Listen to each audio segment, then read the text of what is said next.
پاکستان اور دنیا بھر میں لاکھوں دیکھنے اور سننے والوں کو ارشد شریف کا سلام۔ ناظرین، پچھلی صدی میں مفکر پاکستان علامہ اقبال نے کہا تھا، ہزاروں سال نرگس اپنی بے نوری پہ روتی ہے، بڑی مشکل سے ہوتا ہے چمن میں دیدہ ور پیدا۔ اور پھر تاریخ نے یہ رقم کیا کہ قائد اعظم محمد علی جناح نے برطانوی سامراج کی غلامی کی زنجیریں توڑیں اور ایک آزاد ملک پاکستانیوں کے لیے بنایا پاکستان۔ لیکن پچھلے 75 سال کی تاریخ پہ اگر نظر ڈالیں تو ہمارے چند لیڈرز اس ذہنی غلامی کی زنجیریں نہیں توڑ سکے۔ آج 75 سال بعد ایک لیڈر ایسا آیا جس نے یہ کوشش کی کہ ذہنی غلامی کی ان زنجیروں کو توڑا جائے، لیکن وہ سازشوں میں گھر گیا۔ آج پوری دنیا کی نظریں پاکستان کے وزیر اعظم کے آفس پہ مرکوز ہیں کہ اس لیڈر کا مستقبل کیا ہوگا۔ بہت سے پاکستانی یہ جاننا چاہتے ہیں کہ اس لیڈر کا مستقبل کیا ہوگا جو پاکستان کی ایک آزاد اور خود مختار فارن پالیسی بنانا چاہتا ہے۔ ناظرین، آپ کی ملاقات کروا رہے ہیں وزیر اعظم پاکستان عمران خان سے۔ بہت شکریہ وزیر اعظم صاحب اس انٹرویو کے لیے۔ وہ ایک شعر ہے، میرے خلاف فلک بوز سازشوں کا دھواں تمہارے گھر سے اٹھا ہے تو کوئی بات نہیں۔ یہ کون کون سے گھر اس میں انوالوڈ ہیں؟ وائٹ ہاؤس ہے، 10 ڈاؤننگ اسٹریٹ ہے، جاتی عمرہ ہے، بلاول ہاؤس ہے، نیوبری آکسفورڈ والا گھر ہے، یا اس کے علاوہ بھی کوئی گھر ہے جو قوم کو نہیں پتا؟ دیکھیں ارشد، دیکھیں، اگر آپ بر صغیر کی تاریخ یا ایون ڈیولپنگ ورلڈ کی اگر آپ ان کی ہسٹری پڑھ لیں تو ان کو کنٹرول ہمیشہ باہر سے جب کیا گیا ہے تو اندر میر جعفر اور میر صادق کا ہونا بڑا ضروری ہے۔ یعنی ٹیپو سلطان کو اگر انگریزوں نے ہرایا تو اس میں ایک میر صادق تھا۔ سراج الدولہ کو بنگال میں اگر انگریزوں نے ہرایا تو وہاں میر جعفر تھا، جنہوں نے غداری کر کے اپنی قوم کو غلام بنایا اپنے ذاتی مفادات کے لیے۔ یہ ساری اگر آپ افریقن ریپبلکس کا دیکھ لیں، ایران دیکھ لیں، ایران میں محمد مصدق آئے اور وہ ایک آزاد ایک فارن پالیسی الیکٹڈ آدمی تھے، باقاعدہ کو کر کے ان کو گرایا گیا اور پھر اس آدمی کو رکھا جو کنٹرولبل تھا۔ یعنی جو ضرورت نہیں ہے آپ ملک فتح کرنے کی، آپ ایک ایسا آدمی بٹھا دیں جو کہ آپ کے کنٹرول میں ہو اور وہ جو آپ کہیں وہ کرے۔ تو ملک کو غلام بنانے کے لیے اس طرح کے لوگ ان کو چاہیے جو کہ صرف اپنے ذاتی مفادات کے لیے ملک کی پالیسیز قربان کر دیں۔ تو یہ ساری یہ ہسٹری ہے، یہ تاریخ ہے۔ پرائم منسٹر صاحب، آپ کو اس سازش کا علم کب ہوا؟ اگست 2021 میں یا اکتوبر میں؟ بس مجھے اگست سے شروع ہو گیا تھا آئیڈیا اس چیز کا، مجھے علم تھا کہ یہ گیم چل رہی ہے، اور مجھے یہ بھی تھا کہ یہ پلاننگ ہو رہی ہے لنڈن سے۔ لوگ یہاں سے لنڈن جاتے تھے، واپس آتے تھے، میرے پاس ایجنسیز کی رپورٹس بھی تھیں۔ تو میں نے تو اپنی کیبنٹ کو بتا دیا تھا سب کو کہ ہمارا یہ جو سردیاں ہیں یہ ہمارا سب سے مشکل ٹائم ہے، اور میں نے بتایا تھا یہ مارچ، یہ سب کو پتہ ہے میری کیبنٹ کو۔ تو لنڈن ایون فیلڈ اپارٹمنٹ سے یہ سازش جڑی ہوئی ہے؟ بالکل، دیکھیں یہ نواز شریف وہاں بیٹھا ہوا تھا، یہ لوگوں کو مل رہا تھا، ایسے لوگ جو حسین حقانی جو کہ وہ میمو گیٹ کے اندر، یعنی امریکنوں کو کہہ رہے ہیں کہ جب یہ امبیسڈر تھا کہ ہماری پاکستانی فوج سے بچا لو آصف زرداری کو، جو عدالت میں کیس بھی تھا، تو یہ مسلسل یہ اس کے ساتھ بزی تھا۔ آخری اس کی میٹنگ 3 مارچ کو ہوئی، 7 مارچ کو ہمیں یہ ڈاکیومنٹ ملتی ہے، تو 3 مارچ کو اس کی میٹنگ ہوئی۔ تو یہ اس طرح کے لوگ مسلسل ان ٹچ تھے، وہ لوگ جو کہ پاکستانی فوج کے بھی خلاف تھے۔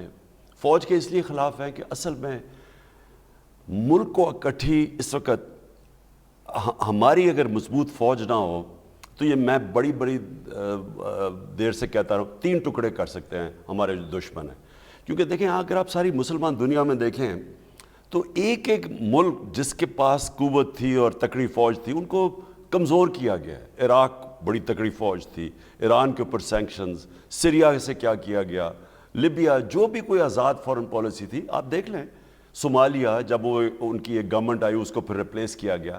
تو ہم بچے ہوئے ہیں اپنی فوج کی وجہ سے۔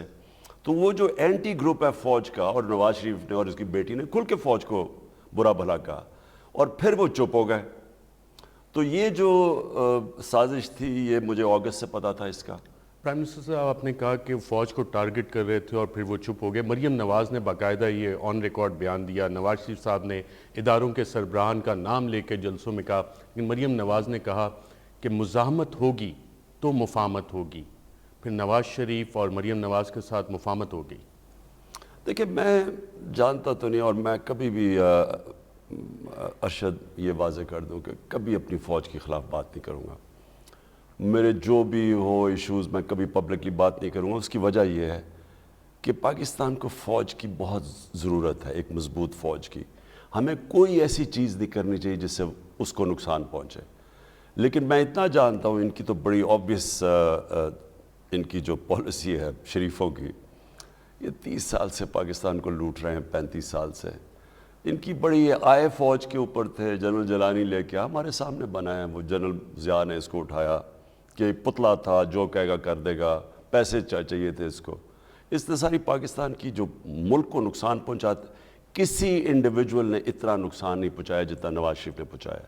یہ جو رشوت, پیسے کی سیاست, لفافہ جرنلزم, یہ چھانگا مانگا کی سیاست, قیمتیں لگانی پولیٹیشنز کی, ججز کو پلاٹس دینے, ججز کو خریدنا, ڈرانا, دھمکانا, مافیا, یہ سارا اس نے شروع کیا. اور زرداری پھر اس کے ساتھ, اس کی خوش قسمتی تھی کہ دوسری طرف بجائے کوئی ایماندار ہو ادھر زرداری مل گیا. تو انہوں نے بڑی تباہی مچائی پاکستان کی. ہم جب سے یہ دونوں آئے ہیں ہم سارے برِ صغیر میں پیچھے رہ گئے. 90s میں بنگلہ دیش بھی آگے نکل گیا, کوئی سوچ بھی نہیں سکتا تھا. ہندوستان آگے نکل, ہم سب سے آگے تھے. تو انہوں نے جو لوٹ مار مچائی اور ملک کی تباہی کی, اور یہ رشوت پہ یہ جو ہماری اخلاقیات تباہ کی, یا میں امر بالمعروف کیوں کہتا ہوں کہ اصل میں انہوں نے کرپشن کو ایکسیپٹیبل کر دیا, چوری کو. اب یہ جو ڈرامہ ہوا ہے سارا سندھ ہاؤس میں, یہ ساری چیز قوم کے سامنے دیکھ رہے ہیں. کسی مہذب معاشرے میں یہ کوئی سوچ بھی نہیں سکتا کہ آپ اوپنلی قیمتیں 20-25 کروڑ دے رہے ہیں اور لوگوں کو خرید رہے ہیں, پولیٹیشنز کو, جو ملک کے پبلک ریپرزینٹیٹیوز ہیں. یہ اس نے شروع کیا تھا. پرائم منسٹر صاحب, کیا جنرل مشرف ایک پاورفل چیف ایگزیکٹو تھے, ایک سٹنگ آرمی چیف تھے, he was wearing the uniform, دونوں آفیسز ہولڈ کرے تھے. اس وقت بھی لندن اور امریکہ آن ریکارڈ ہے, کونڈلیزا رائس کی کتاب میں, جیک اسٹرا کی, مارک لائل گرانٹ, وکی لیکس میں چیزیں آئیں کہ کس طرح نواز شریف نے اپنا کم بیک کیا. آج آپ کے خلاف جو کچھ ہو رہا ہے وہی فارمولہ نئے انداز میں ریپیٹ ہو رہا ہے. دیکھیں وہ تھا NRO 1, اس نے اس ملک کی جو تباہی کی ہے 10 سالوں میں. صرف دیکھ لیں گے 2008 سے لے کے 2018 تک, مشرف کا دور دیکھ لیں, وہ ان کے مقابلے میں سنہری دور لگتا ہے. ان دونوں نے جب آ کے جو 10 سالوں میں لوٹا ہے, پہلے ان کے سب کچھ کرپشن معاف کی گئی. NRO تو وہ تھا نا, کیسز ان کے تیار تھے, اس کے حدیبیہ پیپر مل کے تیار کیسز تھے, اس کے وہ $60 ملین پڑا تھا سوئٹزرلینڈ میں, وہ کیس تیار تھا.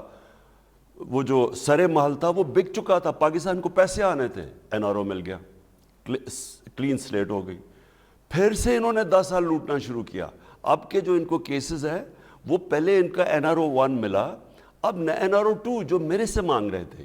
یہ اب پوری کوشش ہے NRO 2 کی, اور ان کی اب کوشش کیا ہے. اب میں آپ کو سیدھی بات بتا دوں, انہوں نے ان کی کوشش یہ کہ کسی طرح اقتدار میں آئیں. سب سے پہلے نیب کو ختم کریں گے, مطلب اپنے کرپشن کیسز ختم ہوں گے. پھر آگے وہ نواز شریف کو کسی طرح یہ مینیپولیٹ کریں گے, کیونکہ اس کو تو سپریم کورٹ نے نااہل کیا, اس کو واپس بحال کریں گے.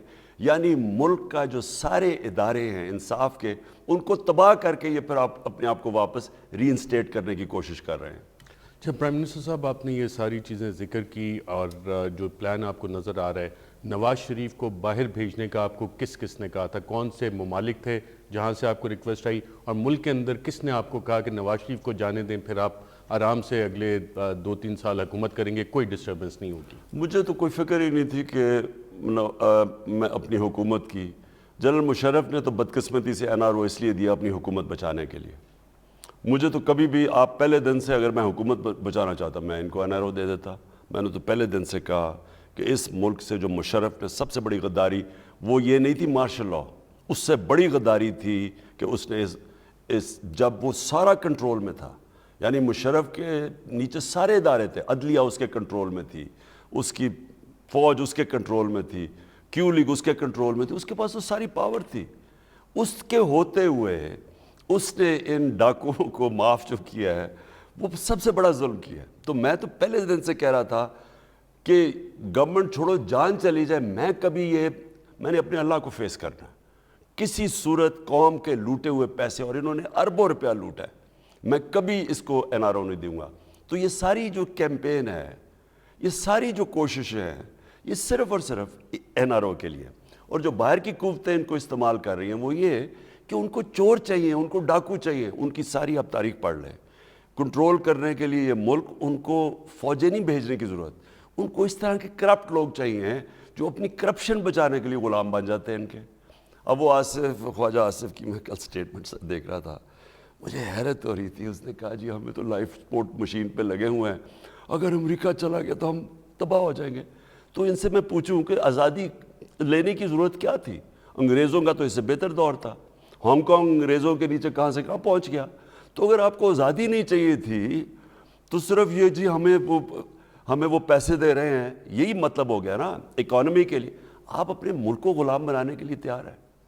پرائم منسٹر صاحب, ایک کیا نیا گلوبل ورلڈ آرڈر ایمرج کر رہا ہے, ایک نئی سرد جنگ شروع ہو رہی ہے, اور پاکستان میں جو کچھ ہو رہا ہے, جیسے چائنیز فارن منسٹر نے بھی کہا, پاکستان اس میں کولیٹرل ڈیمیج ہو رہا ہے. آپ کی حکومت اس میں اس لیے نشانے پہ کہ آپ چین اور روس کے ساتھ اچھے تعلقات چاہتے ہیں, اور نیشنل سیکیورٹی پالیسی میں آپ نے باقاعدہ طور پہ ایک balance foreign policy approach document کی. دیکھیں ارشد, دیکھیں سب سے پہلے میں واضح کر دوں کہ میں پولیٹکس میں کوئی ذاتی مفادات, کوئی فیکٹریاں بنانے, کوئی پیسہ بنانے نہیں آیا تھا, کیونکہ میرے پاس اللہ نے پہلے سب کچھ دیا تھا. نہ مجھے کوئی شہرت کی ضرورت تھی کسی چیز کی. میں آیا تھا ایک بڑے, اور آیا ہوں اور جب تک زندہ ہوں اس کے لیے لڑوں گا, نظریہ پاکستان کے لیے. نظریہ پاکستان بھلا ہی دیا ان چوروں نے ہمیں. کوئی پتہ ہی نہیں کہ ملک بنا کس لیے تھا. دیکھیں اگر ان کی ان کا صرف مقصد یہ ہے کہ جی ہمیں ایڈ ملتی جائے, ہم پیسے لیتے رہیں, قرضے چڑھاتے جائیں, خود اربوں پتی بن جائیں, باہر پراپرٹیز لے لیں, اور بس ان کو ناراض نہ کریں. ان کی صرف ایک پالیسی ہے کہ ان کا صرف ملک کو چلانے کا مقصد یہ ہے کہ ہم جن سے پیسے لے رہے ہیں ان کے سامنے ایسے کر کے ہاتھ کریں اور ان کے سامنے ایسے رہیں. یہ ان کی ہے. ان کو کوئی فکر نہیں ہے کہ وجہ کیا تھی پاکستان بنانے کی. دیکھیں علامہ اقبال, اس کا اتنا جینیس کی جو سوچ تھی جس کی وجہ سے ہندوستان میں مسلمانوں نے پاکستان کے لیے ووٹ ڈالی تھی, کیونکہ انہوں نے خواب تھا کہ ہم ایک ایسا ملک بنائیں گے جو مثال بن جائے گا مسلمان دنیا میں. خوددار ملک جدھر عدل اور انصاف ہوگا, جدھر انسانیت ہوگی, فلاحی ریاست ہوگی, میرٹ ہوگا, یہ ساری مدینہ کی ریاست, حقوق ہوں گے لوگوں کے, پروٹیکشن ہوگی. سب سے بڑی بات کہ خوددار ملک ہوگا. ان ڈاکوؤں نے ہمیں ذلیل کیا دنیا میں. وار آن ٹیرر میں کبھی باہر پاکستانیوں سے پوچھیں جو ذلت اٹھانی پڑی. پکڑ کے پاکستانیوں کو جیل میں ڈال دیا جاتا تھا. میسیڈونیا میں 6 پاکستانیوں کو قتل کر دیا, کہا جی دہشت گرد ہیں, بعد میں پتہ چلا بیچارے اسٹوڈنٹس تھے. ساری دنیا میں لاوارث کر دیا ہمیں. جنگ میں بھی شرکت کی, گالیاں بھی کھائیں, برا بھلا بھی کہا گیا, ملک کی بھی تباہی, قبائلی علاقے کے لوگوں کو جو ہم نے ان سے کیا, اللہ ہی ہمیں معاف کرے کہ ہمیں جس طرح انہوں نے مشکلیں اٹھائی ہیں صرف ایڈ کے لیے, امریکہ کے خوش کرنے کے لیے. میں کبھی واضح کر دوں کسی ملک کے خلاف نہیں ہوں. میں ہوں ہی نہیں, کیونکہ میں تو دنیا جانتا ہوں نا, میں تو ساری دنیا دیکھی ہوئی ہے اور میں لوگوں کو جانتا ہوں باہر. دیکھیں فارن پالیسی بنتی ہے اپنے ملک کے لوگوں کی مفادات کی حفاظت کرنے کے لیے. فارن پالیسی نہیں بنتی کہ آپ دوسروں کو خوش کر کے اپنے لوگوں کو قربان کریں, جو انہوں نے کیا. تو میرا کوئی پرابلم نہیں ہے کسی ملک سے. میرا صرف پرابلم یہ ہے کہ پاکستان کی فارن پالیسی, ہمیں روس سے بھی دوستی کرنی چاہیے, ہمیں چائنا سے بھی کرنی چاہیے, ہمیں سارے مڈل ایسٹ میں ہمارے اچھے تعلقات, ہمیں امریکہ سے بھی, برطانیہ سے, یورپ سے دوستی کرنی چاہیے. ہمیں دوستی کی لمٹ یہ ہو جانی چاہیے کہ کسی صورت ہم آپ کے ساتھ امن میں شرکت کریں گے, کانفلکٹ میں آپ شرکت نہیں کریں گے. پہلے ہم نے 80 کی دہائی میں بڑی آپ کے لیے فرنٹ لائن سٹیٹ بنے, ملک کی تباہی ہوئی, 50 لاکھ ریفیوجیز, جو سیکٹیرین, ٹیررزم, کلیشنکوفs, ڈرگز, وہ آئی ملک کے اندر, وہ ہم نے فیس کیا. اس کے بعد پھر جب کیا 80,000 لوگ مروا لیے ہم نے، اپنے ملک کی تباہی کر دی. کیا ملا ہمیں اس کے بعد؟ کیا یعنی مجھے اگر بتا دے کوئی کہ پاکستان کا اس میں کیا فائدہ؟ ہاں اوپر ایلیٹ کو فائدہ ہوا، تھوڑے ڈالرز ہیں ان کو فائدہ ہو گیا، لیکن نیچے تو پاکستانیوں کو انہوں نے جس طرح جا کے ہر امیگریشن کے اوپر بیچارے پھنس جاتے تھے، علیحدہ لائنوں میں کھڑے کر دیتے تھے، ہمیں ذلیل کیا گیا. تو میں صرف یہ کہہ رہا ہوں کہ میری فورن پالیسی میں پاکستانیوں کے رائٹس، ان کے حقوق، ان کی عزت پہلے آئے گی، اور اسی طرح ہر پاسپورٹ کی عزت ہوگی. اور آج ارشد آپ پاکستانی جو باہر ہیں ان سے پوچھ لیں، مجھے یہ بتائیں کہ 3.5 سال میں نے اپنے لوگوں کی عزت کروائی ہے یا نہیں؟ آپ کوئی پول کروا لیں. پرائم منسٹر صاحب، چائنا میں ونٹر اولمپکس پہ بھی آپ گئے، امریکہ اور بہت سے ممالک نے اس کا بوائیکاٹ کیا، آپ وہاں پہ پریزنٹ تھے، رشین پریزیڈنٹ ولادیمیر پوٹن بھی موجود تھے. رشیا کا آپ نے دورہ کیا، اس پہ امریکہ نے باقاعدہ کہا کہ یہ دورہ نہ کریں. آپ سمجھتے ہیں کہ چائنا اور رشیا کے ساتھ آپ کے یہ جو وزٹس تھے اس کے بعد آپ کے خلاف جو رجیم چینج کا پروجیکٹ ہے اسے فاسٹ پیس کیا گیا؟ دیکھیں، سب سے پہلے تو ارشد یہ مجھے بتا دیں کہ ہندوستان ہمارا ہمسایہ ہمارے ساتھ ہی آزاد ہوا تھا. ذرا ان کی فورن پالیسی دیکھ لیں. ساری انہوں نے جب سوویت یونین اور امریکہ کی کولڈ وار چل رہی تھی وہ نان الائنڈ رہے، بات کرتے رہے، سوویت یونین کے بڑے قریب تھے، لیکن وہ امریکن بھی ان سے بات کرتے تھے. انہوں نے کہا ہم نان الائنڈ ہیں، ہم بلاکس میں نہیں ہیں. ہاں ہماری کلوزنس سوویت یونین سے ہے لیکن ہم سب سے ہیں. آپ ہندوستان کی فورن پالیسی کی وجہ سے آپ صرف یہ دیکھ لیں کہ ہندوستان کے پاسپورٹ کی کیا عزت اور پاکستان کے پاسپورٹ کی کیا عزت رہی ہے. جب آپ ایک خوددار قوم ہوتے ہیں لوگ آپ کی رسپیکٹ کرتے ہیں. ہم نے کیا کیا؟ کبھی ایک بلاک میں چلے جائے، کبھی کسی کے ساتھ چلے گئے، اس طرح کر کے اچھا جی پیسے مل رہے ہیں. ذوالفقار علی بھٹو پہلی آدمی قائد اعظم کے بعد آئے جنہوں نے کہا کہ ہم انڈیپینڈنٹ فورن پالیسی کرتے ہیں. ان کو کیسے مروایا گیا؟ یہی فضل الرحمان کی پارٹی تھی، پرانی پارٹی، یہی نواز شریف کی جو پارٹی کے یہ سر، انہوں نے مل کے، سازش باہر سے تھی. یہ تب کے میر جعفر اور میر صادق یہ تھے جو آج بالکل وہی کام کر رہے ہیں. انہوں نے بھٹو کے خلاف کیا، اس کو قتل کروانے میں ان کا ہاتھ ہے. انہوں نے ساری وہ ماحول پیدا کیا، وہی جو موومنٹ ساری پیدا کی، اور صرف اس لیے کہ اس نے فیصلہ کیا تھا کہ ہم اسلامک کانفرنس بنائیں، نان الائنڈ ہیں. اب ایگزیکٹلی وہی کر رہے ہیں. باہر سے لوگوں کو یہاں کے میر جعفروں کی ضرورت ہوتی ہے، انہوں نے بالکل وہی کیا. ان کو پتا تھا. میں یہ کہتا گیا کہ پاکستان، میں کبھی نہ ان کی جنگ میں شرکت کرتا. میں نے اوپنلی، میں نے ان کے ٹی وی کے اوپر پبلکلی، میں نے امریکہ میں جا کے کہا میں کبھی آپ کی جنگ میں شرکت نہ کرتا. کہ پہلے ہم ان کو کہہ رہے ہیں کہ فورن آکوپیشن کے خلاف جہاد ہے لڑنا، اور آپ جب پہنچ گئے افغانستان اب ہم کہہ رہے ہیں دہشت گردی ہے. کیا ملک کی حیثیت رہ گئی؟ کیوں ہماری عزت نہیں دنیا نے کی؟ سب دیکھ رہے تھے کہ جو ڈالر لے کے پہلے وہ کر رہے ہیں اب ڈالر لے کے یہ کر رہے ہیں. دنیا نے ہمیں ذلیل کیا، اور ذلیل کرنا چاہیے تھا. کہ جو لوگ جن کا کوئی ضمیر نہ ہو، اور لوگ مار رہے ہیں کون؟ پاکستانی. ادھر بھی پاکستانی لڑ رہے ہیں، ادھر بھی. اپنے ملک میں ڈرون اٹیکس کی اجازت دی ہوئی ہے، لوگوں کو جھوٹ بول رہے ہیں، مذمت کر رہے ہیں. جی ہم ان کو اجازت دی ہوئی سینٹ کی اوپن ہیئرنگ کمیٹی کے اندر. ان کا سینیٹر کارل لیون پوچھتا ہے ان کے ایڈمرل ملن سے کہ آپ کیوں پاکستان میں ڈرون اٹیکس کر رہے ہیں جب ان کی حکومت مذمت کر رہی ہے؟ سب کے سامنے ان کے ایڈمرل ملن نے کہا ہم پاکستانی گورنمنٹ کی اجازت سے کر رہے ہیں. وہ آگے سے کہتا ہے کہ پاکستانی گورنمنٹ کیوں نہیں سچ بولتی اپنے لوگوں سے؟ وہ سچ اس لیے نہیں بولتی کہ 10 سال میں جدھر 400 ڈرون اٹیکس ہوئے تھے، جو سربراہ تھے ان کے اربوں ڈالر کی پراپرٹیز باہر پڑی ہوئی تھی، ان کے بینک اکاؤنٹس میں، ان کے آف شور اکاؤنٹس میں، محلات تھے ان کے. ان کو پتا تھا کہ جب چاہیں وہ ان کی چابی ٹائپ کر سکتے ہیں. جس طرح آپ روسیوں کے وہ اکاؤنٹس فریز کر رہے ہیں نا، ان کے اولیگارکس کے ضبط کر رہے ہیں اکاؤنٹس، ان کی پراپرٹیز. تو ان کو پتا تھا کیونکہ یہ سارا چوری کا پیسہ ہے، تو ان کو ٹوٹل کنٹرول تھا. میں ایک سب لوگوں کے سامنے ذرا بات کروں گی. دیکھیں انہوں نے کہا کیا، وہ جو مجھے جو دھمکی دی گئی، انہوں نے کیا کہا کہ اگر عمران خان یہ ووٹ جیت جاتا ہے، یہ سنیں ذرا غور سے، اگر یہ نو کانفیڈنس کی ووٹ عمران سروائیو کر جاتا ہے تو ملک کو بڑی مشکلوں کا سامنا کرنا پڑے گا. اور بھی دھمکیاں کہ عمران خان کو آئسولیٹ کر دیں گے, ہم بھی کر دیں گے, یورپینز بھی کر دیں گے. لیکن اگر وہ ہار جاتا ہے تو ہم معاف کر دیں گے پاکستان کو.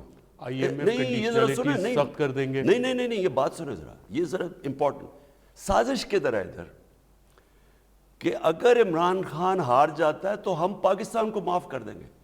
یعنی کہ آپ کو یہی نہیں پتا, یعنی آپ کو کیسے پتا کہ جو نئی حکومت آئے گی وہ آپ کے ساتھ چلے گی؟ کیوں معاف کر دیں گے؟ آپ اگر یہ کہتے ہیں کہ ہاں اگلی حکومت کی ہم پرفارمنس دیکھیں گے, اگر وہ ٹھیک چلے تو پھر معاف کریں. انہوں نے کہا نہیں اگلی حکومت آئے گی معاف کر دیں. اس کا مطلب ان کا کنیکشن تھا ان سے. اس کا مطلب یہ 6 مہینے پہلے کی سازش ہو رہی ہے. یہ جو ایمبیسی, مجھے بتائیں امریکن ایمبیسی کے لوگ کیوں یہ ہمارے جو ناراض لوگ ہیں ان سے جا کے مل رہے ہیں؟ کیوں ان کے لوگوں سے مل رہے ہیں؟ کیوں یہ 3 4 مہینے سے مل رہے ہیں؟ تو یہ کیا تیاری ہو رہی تھی؟ 14 October 2021 U S charge d'affaires Maryam Nawaz سے بھی ملی جاتی عمرہ میں, اور پھر اسی دن الگ ملاقات ہوئی شہباز شریف کے ساتھ. تو لیڈر آف دا اپوزیشن اور مریم نواز سے وہ فارن پالیسی, افغانستان, سیکیورٹی معاملات ڈسکس کرنے گئی تھیں. کیا مقصد تھا؟ کیا آپ کی انٹیلیجنس ایجنسیز نے آپ کو اس وقت یہ رپورٹ کیا کہ جناب یہ ملاقاتیں ہو رہی ہیں, یا ہماری انٹیلیجنس ایجنسیز ایکسٹرنل میٹرز پہ فوکس؟ میرے پاس ساری رپورٹس ہیں. کون جاتا تھا, کون سی ایمبیسی میں, کون سا پولیٹیشین جاتا تھا, کون سے اینکرز جاتے تھے, کون سے صحافی جاتے تھے. یہ مسلسل ان ٹچ تھے ان سے. جب میں نے اپنی کیبنٹ کو بتایا اوپنلی, میں نے کہا یہ سردیاں ہمارے لیے بڑا مشکل ہیں, مجھے پتا تھا اس سازش کا, مجھے ساری رپورٹس آ رہی تھیں. یہ مسلسل ان سے میٹنگز کر رہے تھے. ارشد بات یہ ہے کہ ہم کیا ہیں, ہم یعنی ہمارے ملک کا سوچے نا. میں نے اتنی اپنی دنیا باہر گزارا ہوا ہے, کبھی سوچ سکتے ہیں پاکستان کا امبیسڈر جا کے ملے ان کے پولیٹیشنز اور اپوزیشن ممبرز کو؟ کوئی سوچے نا, تصور بھی نہیں ہے. تو یہ ہمارے ملک میں پہلے تو یہ ملتے کیوں ہیں ان کو؟ کیا ان کو کون سی مریم نواز کو ان کو کون سی فارن پالیسی کا پتہ ہے؟ ان کو تو پتہ ہی نہیں ہے کوئی فارن. یہ تو بیچارے کو انہوں نے زندگی میں 1 گھنٹہ کام نہیں کیا. ایک ہی چیز ہے کہ کس طرح یہ ایک آدمی آ گیا ہے جو کہ کہہ رہا ہے کہ جی ہماری آزاد فارن پالیسی ہے, اور اس کو کیسے ہم ہٹا سکتے ہیں؟ یہ تو سارا واضح ہے سب. اب تو ساری جو انہوں نے جو کمیونیکیشن بھیجی ہے اس میں تو اب واضح ہو گیا نا کہ اگر عمران خان ہے تو پاکستان عمران خان کو آئسولیٹ کریں گے, یورپین یونین سے بھی کروائیں گے. کبھی اس طرح کا کمیونیکیٹ میں نے کبھی سوچا بھی نہیں. عموماً ٹیلی فون پہ کرتے ہیں. جنرل مشرف کیا انہوں نے جب جارج بش کا ایک ٹیلی فون کال پہ ساری باتیں منوا لی تھی. لیکن اس طرح کا کمیونیکیٹ جو بلیک اینڈ وائٹ ایک آفیشیل میٹنگ جس کے اندر اس طرح کی دھمکی دی جائے, یہ انپریسیڈنٹڈ ہے. کل نیشنل سیکیورٹی کمیٹی کی جو میٹنگ ہوئی اس میں انٹیلیجنس چیفز بھی تھے, سروس چیفز بھی تھے. ان کا اس حوالے سے جب یہ کہ آپ نے سامنے رکھا ہے ڈاکومنٹ, تو ان کے ویوز کیا تھے؟ وہ اس سے ایگری کیے کہ یہ پاکستان کے اندرونی معاملات میں دخل انداز ہونے کی کوشش کی جا رہی ہے, انفلوئنس کیا جا رہا ہے پاکستان کو؟ سب یونانیمیٹی آف ویوز تھی؟ دیکھیے ارشد, اور وہ کیا اس سے لیں گے کہ ایک باہر کا ملک آپ کو آفیشلی کہہ رہا ہے, آپ کا اس سے زیادہ اچھا اس سے پہلے سے ہی پتا تھا. ابھی انہوں نے نو کانفیڈنس کا جو یہ تھا, یہ جو عدم اعتماد, ابھی انہوں نے درج نہیں کروائی تھی. یہ میٹنگ اس سے پہلے کی ہے. یعنی انہیں پہلے سے ہی پتا تھا کہ یہ آنے والا ہے. اس کا مطلب 5 6 مہینے سے پلاننگ ہو رہی تھی. کون سا ملک ایک دھمکی دیتا ہے کہ اگر آپ کے ملک میں پرائم منسٹر کے خلاف عدم اعتماد کامیاب ہوگا تو ہم آپ سے اچھے تعلقات رکھیں, اگر نہیں ہوگا تو آپ کا برا وقت ہے. یہ اس سے زیادہ ایک ملک کے معاملات میں مداخلت کیا ہوگی؟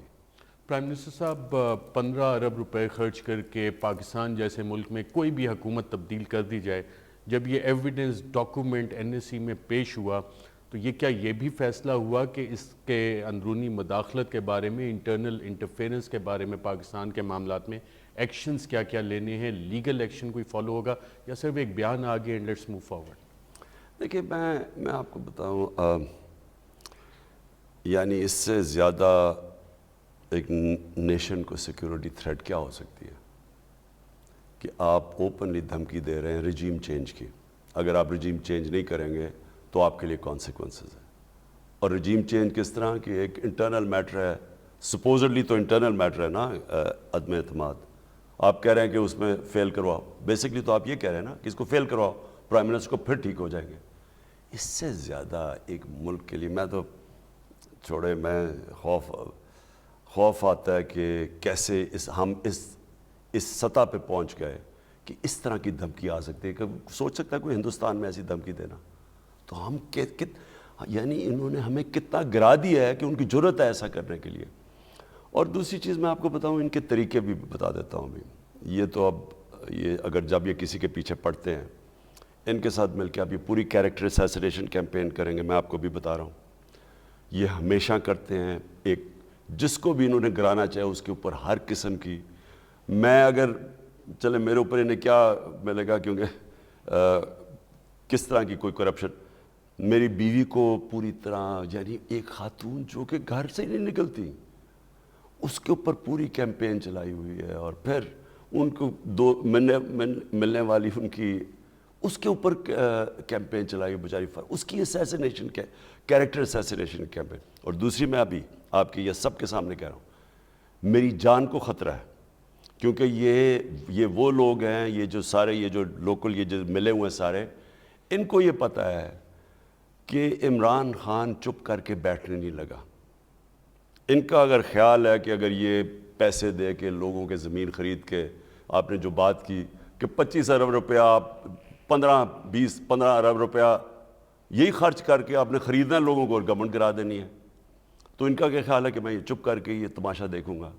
تو اس لیے میں یہ آج سب کے سامنے کہہ رہا ہوں, میری جان کو بھی خطرہ ہے. کیریکٹر اسیسینیشن علیحدہ کیمپین انہوں نے تیار کی ہوئی ہے. آپ دیکھیں گے یہ ہر قسم کی غلط قسم کی باتیں کریں گے. اور میرے اوپر خیر یہ مجھے تو قوم 45 سال سے جانتی ہے, میری بیوی پہ کریں گے, ان کی دوست ہے فرا, اس کے اگینسٹ پوری کیمپین کریں گے. آپ کے سامنے ابھی آئے گی. پرائم منسٹر آپ نے بہت سیریس بات کی. 27 مارچ کو جو تاریخی جلسہ ہوا پریڈ گراؤنڈ میں, اس دن بھی آپ کو تھریٹس تھیں, اور کیا آپ کو کہا گیا کہ مغرب سے پہلے آ جائیں, اسیسینیشن اٹیمپٹ ہو سکتا ہے؟ اور جو ریسنٹ تھریٹس آپ کو کنوے کی گئی ہیں, اس میں کیا بتایا گیا ہے آپ کو, اور اس کی وجہ کیا ہے ان تھریٹس کی؟ دیکھیں وجہ سمپل ہے نا. دیکھیں ان کو سوٹ کرتے ہیں یہ جس طرح شہباز شریف ٹائپ لوگ ہیں, جس کو میں چیری بلاسم بوٹ پالش کہتا ہوں. وہ بوٹ پالش کر رہا ہے جی, ای یو کو عمران خان نے کیا کہہ دیا, اوہو جی امریکہ کو کیا کہہ دیا, سیکیورٹی تھریٹ ہے. یہ جو بے شرم غلام ہیں, اور یہ انہوں نے اصل میں پیسے کے غلام ہیں, یہ وہ لوگ ہیں جن کے پاس کوئی پبلک سپورٹ ہی نہیں. ابھی ان ساروں نے مل کے جو انہوں نے لوگ جمع کیے, اگر مولانا فضل الرحمان کے وہ مدرسے کے بچے نکال دیں تو ان سے لوگ ہی نہیں جمع ہوتے. اور جو لوگ 27 کو جمع ہوئے ہیں, میں آپ کو بتاؤں کہ وہ لوگ تو پہنچ ہی نہیں سکے کبھی اتنا بڑا لوگ. اور خود ہمیشہ 4 دفعہ میں نے مینار پاکستان بھری ہے. جب تک لوگ خود چل کے نہیں آتے, آپ کبھی کرائے کے ٹٹو سے, وہ جو بلاول نے اتنا بڑا اربوں روپیہ خرچ کر کے کانپیں ٹانگنے والا ٹور کیا تھا, لوگ نہیں نکلتے, لوگ خود نکلتے. ان کو ڈر اس طرح کے لوگوں سے ہے جس کے ساتھ پبلک ہے. یہ جو اسیسینیشن کی بات کر رہے ہیں, ان کو مسئلہ یہ ہو جاتا ہے کہ اگر وہ گورنمنٹ سے اتر بھی جائے گا, اس نے تو کہیں جانا نہیں ہے, پبلک تو اس کے ساتھ ہے. پھر یہ دوسرا طریقہ ہوتا ہے, اور یہ انہوں نے تاریخ اٹھا کے دیکھ لیں, لوکل کولیبریٹرز یہ جو سارے بیٹھے ہوئے ہیں 3 اسٹوجز, ان کے ذریعے پوری کوشش کریں گے. پرائم منسٹر صاحب, قوم کی مائیں بہنیں, آپ کے بھائی بیٹے سب آپ کی زندگی کی دعا کرتے ہیں, اللہ آپ کو سلامت رکھے, لمبی عمر دے. سوال یہاں پہ یہ آ جاتا ہے کہ یہ جو تھریٹس آ رہی ہیں یہ ساری چیزیں ہو رہی ہیں, میڈیا کی کریکٹر اسیسینیشن کیمپین کا بھی آپ نے ذکر کیا, آپ تو میڈیا کی ڈارلنگ تھے, تو یہ کریکٹر اسیسینیشن کی کیمپین عمران خان کے خلاف کون سپانسر کر رہا ہے, کیوں ہو رہی ہے؟ باہر سے پیسہ آ رہا ہے. میں آپ کو بتاؤں 3 مہینے پہلے مجھے ایک اینکر مجھے ملنے آیا, اس نے کہا کہ کیا آپ کو پتہ ہے کہ ہمارے اوپر پیسے چل رہے ہیں, مجھے پیسے آفر کیے گئے ہیں. تو یہ جو ایک دم ساروں کو ایک عمران خانی ولن بن گیا ہے اور ہر چیز بری نظر آ رہی ہے, یہ ایسے نہیں ہوتا, یہ پیسہ چلتا ہے پیچھے. ان کی آرگنائزیشنز ہیں جن کے تھرو یہ پیسے دیتے ہیں میڈیا کو, اینکرز کو, کتنوں کو بلاتے ہیں باہر. مجھ کو سوچا کہ ہم کوئی وہاں سے ان کے میڈیا کو یہاں کے ٹریننگ دیں. یہ کون باہر جاتے ہیں؟ ان کو پیسے کون ملتے ہیں؟ اخباروں کو پیسے دیتے ہیں یہ. آپ وار آن ٹیرر میں جب انہوں نے بتانا تھا کہ نہیں جی یہ امریکہ کی جنگ میں نہیں لڑ رہا، یہ تو پاکستان کی جنگ ہے، تو کتنا پیسہ یاد ہے میرے خلاف کیا. مجھے تو ابھی بھی یاد ہے پوری اخباروں میں کیمپین چلی. مجھے طالبان خان، میں یہ کہہ رہا ہوں کہ جنگ سے مسئلہ نہیں حل ہوگا، اور جو برا بھلا مجھے کہا گیا، میں یہ کہہ رہا ہوں کہ ہمیں اس کی جنگ میں شرکت نہیں. مجھے طالبان بنا دیے. کیوں یہ کر رہے ہیں؟ کیونکہ پیچھے پورا پیسہ چلتا ہے، اور یہ ہمارا نہیں ہے. آپ دنیا اٹھا کے دیکھ لیں، ان کی ٹیکٹکس دیکھ لیں. جب یہ ٹارگٹ کرتے ہیں کسی کو تو پھر یہ میڈیا کو ساتھ ملاتے ہیں. پرائم منسٹر صاحب، کہا جا رہا تھا، اور یہ باقاعدہ بہت سے سوالات بھی، کہ آپ کی پاپولیرٹی کم ہو گئی ہے، آپ کی پاپولیرٹی کا گراف چلا گیا ہے، گورننس کے بہت سے ایشو ہیں، مہنگائی ہو گئی، بے روزگاری ہو گئی. کیا یہ گورننس کے ایشوز ان ریالٹی ایگزسٹ کر رہے ہیں، یا کہ آپ کی پرفارمنس ماضی کی حکومتوں سے بہتر ہے؟ اور جو لوگ آپ کے ساتھ آئے ہیں، یہ پاپولیرٹی آپ نے کیوں سوچا کہ میں پبلک کے پاس جاؤں اور دکھاؤں، اور کے پی کے جو ریزلٹس ہیں یہ کیا میسیج دے رہا ہے؟ دیکھیں، سب سے پہلے تو میں یہی کے پی کی لوکل گورنمنٹ الیکشنز کے آپ رزلٹس دیکھ لیں. سویپ کیا تحریک انصاف نے، آدھی سے زیادہ ہم جیت گئے ہیں، یعنی جو پہلے سے بھی زیادہ ووٹ بینک آ گیا ہے. اور جدھر جدھر رنر اپ ہے وہ سارے پی ٹی آئی ہیں، اور جو انڈیپینڈنٹ جیتے ہیں وہ پی ٹی آئی تھی جو کہ کھڑے ہو کے ہمارے کینڈیڈیٹ کے کیس جیت گئے. تو یہ کیا رزلٹ شو کر رہا ہے؟ اگر پارٹی ان پاپولر ہو، یہ جس طرح کا سویپ کرتی ہے. دوسری چیز، مہنگائی تو انٹرنیشنل ہے. آج سری لنکا کے اندر اٹیک ہو رہا ہے پریزیڈنٹ کو کہ وہاں مہنگائی آسمانوں پہ پہنچ گئی ہے، وہاں پیٹرول نہیں افورڈ کر سکتے. یہ ساری دنیا کے اندر اس وقت ایک مہنگائی کی لہر. امریکہ جیسے ملک میں 40 سال کے بعد مہنگائی ہوئی ہے اتنی. انگلینڈ کے اندر، یورپ میں مہنگائی. تو یہ تو ایک انٹرنیشنل کرونا کی وجہ سے سائیکل چلا ہوا ہے. جو پاکستان نے اس کرائسس سے ڈیل کیا، کہتے ہیں جی نااہل ہے. نااہل کوئی گورنمنٹ اس دنیا تعریف کرے اس کی کہ سب سے بہترین طریقے سے وہ پاکستان 3-4 ملکوں میں جس نے سب سے بہترین طریقے سے اپنے غریبوں کو بچایا، اپنے لوگوں کو کورونا سے بچایا، اپنی معیشت کو بچایا، تو وہ کر سکتی ہے اگر وہ اتنی نااہل ہو. ہمیں صرف انہوں نے بار بار مہنگائی کے اوپر کیا ہے. ان کو پتہ ہونا چاہیے کہ مہنگائی اس وقت ایک گلوبل عالمی فنومینا ہے. اس کے اندر یہ کیا کریں گے مجھے بتائیں. جدھر آج تیل ہے، یہ کیا کرے گا شہباز شریف آ کے؟ تیل کیسے کم کرے گا؟ ہم تو باہر سے امپورٹ کرتے ہیں. کیا اس کے پاس حل ہے؟ مہنگائی تو کہہ دیا.